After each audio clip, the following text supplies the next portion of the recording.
Welcome to New World Next Week. I'm James Corbett of CorbettReport.com. And I'm James Evan Pilato of MediaMonarchy.com. The open source seed movement keeps growing. We've got that story plus IMF'ed again. But first, the CIA is unironically talking about election fraud. The head of Carl's Jr. and Hardee's is going to be Trump's labor secretary. And the World War III PR prelude in Syria just turned hot again. And the private central bank that prints Idiocracy's fiat currency just raised interest rates for only the second time in a decade. In a policy statement just a few hours ago, as I come to you, the Fed announced it had raised its benchmark interest rate from 0.5 to 0.75, up a quarter point from the previous level set 1 year ago. The central bank announced the hike following a two-day meeting in Washington. It was widely expected. Fed officials said they would like to raise rates once more in 2016, but the December meeting was the final chance to do that. It also represents a significant shift in how the Fed has operated since the financial crisis. And as soon as that happened and Yellen gave a press conference, the U.S. markets tanked. So, James, did you actually just wake up to this story on your side?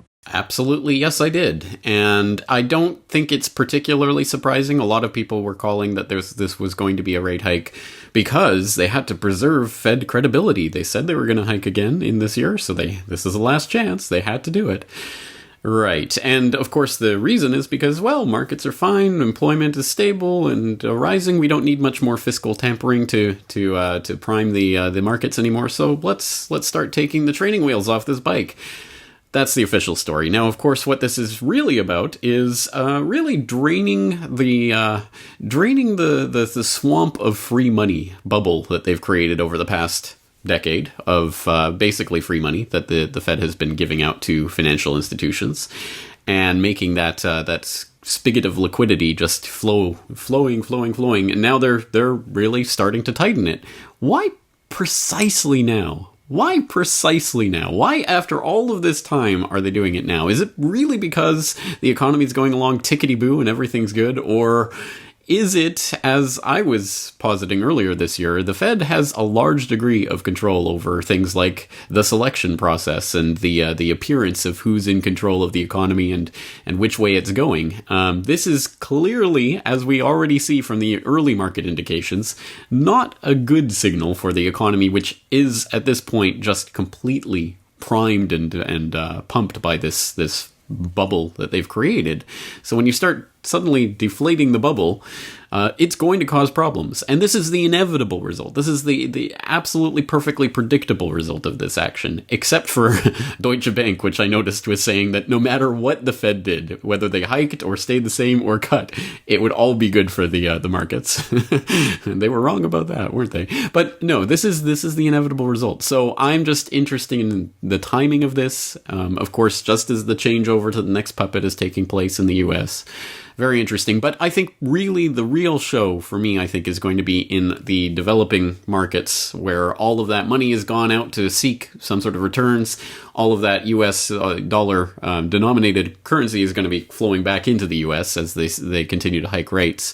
So I think we're going to see a lot of the real turmoil in emerging markets and places like India, where the rupee has already been hitting record lows just on the anticipation of this move. So I think there's going to be a lot of reaction in that I'm not going to say looking forward to, but that we're going to be expecting coming in the next month or two. And again, I think it's interesting the timing on all of this and the way they're trying to undo what they've done with the Obama splurge that they've created. The big bubble, the Obama bubble, is now being popped just as Obama's leaving office and they're changing the birdcage liner. Well, and I think we spent a good part of 2016 on these New World Next Week episodes talking about Janet Yellen, talking about Trump, talking about Jamie Dimon, and all those kind of moves being made, I think, kind of ahead of the game. I've been talking on my morning show a lot about all the little sort of mergers and acquisitions happening in all kinds of industries, media and banking and all of it. And everybody's kind of getting their ducks in a row, so to speak. James, the other little bit of bad news I've got for you, you can't use the term swamp anymore. That's been co-opted to mean something else now. Our second story on this New World Next Week, episode 293 for December 15th. IMF chief Lagarde on trial in Paris over negligence charges. International Monetary Fund head Christine Lagarde has appeared before court this past Monday in Paris, facing negligence charges over allowing a handout of $425 billion to a French tycoon while being the country's finance minister in 2008. Lagarde was described by the Associated Press as being poised and serious as she went on trial at the Court of Justice of the Republic, intended for proceedings against government ministers and employees. According to Lagarde, she's taken time off from her day job as the managing director at the International Monetary Fund to face trial. Back in 2008, Lagarde, as a French finance minister, approved a handout of 403 million euros, that's that 425 million fiat American dollars, to tycoon Bernard Tapie in an arbitration deal in 2008 over the sale of Adidas sportswear makers. Their North American headquarters is pretty much in my backyard here in Portland, Oregon. The trial and a potential prison term, may put Lagarde's future as IMF chief in question. She's just managing director. She might be too tainted now to become the actual head of the IMF. Her predecessor, another Frenchman, Dominique Strauss-Kahn, was forced to resign in 2011 amid allegations of sexual assault. And we've got a New World Next Week episode where we called it IMF'ed, Lagarde under investigation in France. That goes back over 2 years ago into August of 2014. So I was curious about the managing director before the Wrath of Khan, so I hit up Wikipedia and found that it's Rodrigo Rato. He was arrested for alleged fraud, embezzlement, and money laundering. His case was still awaiting trial when his name then showed up in the Panama Papers. So that's not the only action against decades-old corruption, as the wheels of justice are quite squeaky.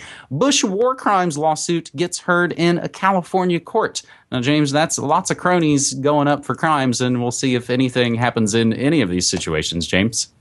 What a glorious parade that would be, wouldn't it? As Bush and Cheney and Wolfowitz and Pearl and all the neocons are perp-walked into the gallows after having been committed of their war crimes in Iraq. And who would be more happy to see such a sight than myself? Probably no one. Now allow me to rain on that parade. This is not a criminal trial, of course. It is a tort action. It is civil law. So basically a lawsuit. And at this point, the court is really just hearing oral arguments as to whether or not immunity applies to these federal officials, because they were acting in the capacity of their jobs. They were acting within their scope of office. Therefore, they are protected by legislation that's been passed by the Congress to grant immunity to federal officials, like Christine Todd Whitman, for example, has been granted immunity for her killing of people at Ground Zero because, well, she was doing her job. So I did watch the oral arguments. I'll put them on in the show notes. They're on YouTube. You can go watch them. I gotta say, it doesn't look that great at this point. The judge is clearly questioning why on earth they should even be listening to this trial, because it seems quite clear-cut to them that these people were acting within their scope of office. So you can't really sue them for it. So a lot of reasons that this parade is being rained on, and I'm sorry to be the bearer of bad news, but they're probably, this isn't going to end up in any sort of criminal action, so they're not going to end up in jail or anything of the sort, and it looks like the lawsuit may not even proceed. So, all that being said, if you do want more information on that and some other actions that are going on right now, I will refer people back to a GRTV report that I did a month or two ago called Justice for Neocons, Lawsuits Challenge American Status Quo, where I have more about this case, the Saleh v. Bush case, as well as the case against the DNC, the class action lawsuit that's being waged against them for rigging the primaries. James, did you also recently just put up an article? I was furiously taking notes there. Did you put up an article about the case against Kissinger recently as well? Yes, because just last weekend there was a Nobel Peace Prize forum put on by the Nobel Committee in Oslo, where they invited Kissinger and Brzezinski to talk about the United States and world peace. What do you even say about that? He's saying hashtag not the onion. Our third and final story this week is a long story that has a lot of information, and we'll include a link to that in the show notes, just like we include links to everything that we mention on these episodes down in the show notes. So the long version is open source seed producers are changing global food production. And it comes from a website called INSEA, where they note around the world, plant breeders are resisting what they see as corporate control of the food supply by making seeds available for other breeders to use. Now, that's the longer version. The short version, it somewhat, I guess, reads a little bit like a press release, but it's the way to sort of get this information across. And it's a very simple idea. Free the seed. Inspired by the free and open source software movement that provides alternatives to proprietary software, the Open Source Seed Initiative, OSSI, was created to free the seed to make sure that genes in at least some seeds can never be locked away from use by intellectual property rights. In other words, open source varieties and any varieties bred from them are a part of a protected public commons free for all to grow and breed as they see fit. Since so many varieties nowadays are being patented and otherwise protected by intellectual property rights, removing them from the pool of breeding stock, open source seed has become a critical tool for ensuring that public plant breeders have the genetic resources to continue developing new varieties. There's a bunch more information at osseeds.org, but suffice it to say, from US to India, the open source revolution rages on. James? And let's hope it continues to, not just continues to rage on, but gets caught and picked up and really pushed, because it is so important that we preserve the liberty that we have now. And it is dwindling. And I hope people will go and read that full article, because it does give a good sense of what's at stake here. Talking to people who are trying to breed new varieties of lettuce, for example, and are prevented in doing so because it's not just certain types or strains of lettuce. It's qualities of the lettuce that you can have. The certain curliness and things like this are patented so that you cannot create new varieties that do that without breaking a patent. Absolutely ridiculous. And of course, as I'm sure my longtime listeners will know, this goes back to Diamond v. Chakrabarty back in 1980 or 81, and the initial Supreme Court granting of patents for life, patenting life itself. Hey, why not? What could possibly go wrong? Well, here we are, and it's only going to get worse from here unless people really do understand the absolute incredible urgency of this matter and the fact that the open seed revolution is important. If people want more information on this, I did a GRTV video, I believe 4 years ago now, Open Seeds, Biopiracy, and the Patenting of Life, that I'll refer people back to.